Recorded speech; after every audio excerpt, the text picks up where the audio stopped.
Didn't Democrats fight like aggressively against sending more resources to the border? What's the root of that argument?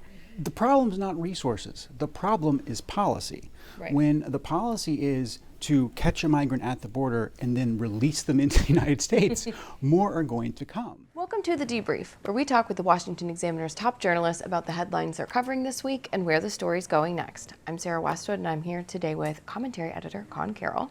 And Conn, obviously a lot of attention was paid this week to the fact that Florida Governor Ron DeSantis flew migrants to Marthas Vineyard, and you unsurprisingly thought this was an excellent idea. Tell us about why. My reputation precedes me, I guess. Yes. So Ron DeSantis flew migrants from San Antonio to Marthas Vineyard, and it got way more attention than any of the, I think by now, hundreds of buses that Governor Abbott has sent to Washington, D.C. and now New York. And it's a necessary move, because this is an issue that the media needs to pay attention to. And it's pretty clear that Biden does not want to talk about this issue at all.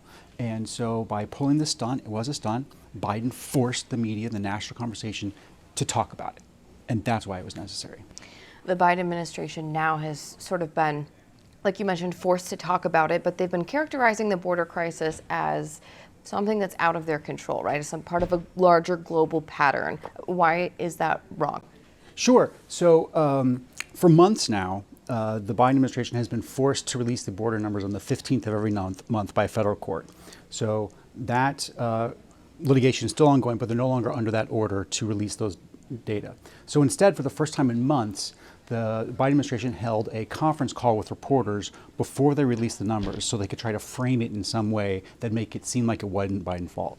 And so the new line is that because of the collapse of the societies in Venezuela and Cuba and Nicaragua, that this is what is driving the migration to the United States. And it's not Biden's fault that Cuba's communist or Venezuela's socialist and these countries are falling apart, and that Biden's just trying to manage this global crisis.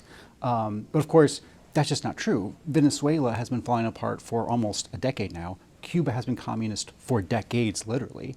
And migrants from those countries have been going to Latin America, South America countries for years. They've settled there. And it is only now, because they know, because of Biden's catch-and-release policies, that they can gain access to the United States. And that's why they're coming now. Another talking point that we've heard a lot from the Biden administration is that they are just trying to restore the border security that the Trump administration somehow decimated. I mean, didn't Democrats fight like aggressively against sending more resources to the border? What's the root of that argument? The problem is not resources. The problem is policy. Right. When the policy is to catch a migrant at the border and then release them into the United States, more are going to come. So if there was a situation that was different, if like they had under Trump, they would catch the migrants and then put them in Mexico in a safe place where the migrants can stay, that would deter other migrants from coming from the countries that they are. I mean, people don't realize when they look at all those Haitian migrants that were under that bridge over a year ago, right? Those migrants weren't coming from Haiti. They were coming from Chile. They were coming from Peru. They were coming from other countries that they'd already successfully settled in for years to try to enter into the United States. And so if we can get those migrants to stay in those countries where they already are peacefully settled, then this crisis would go away.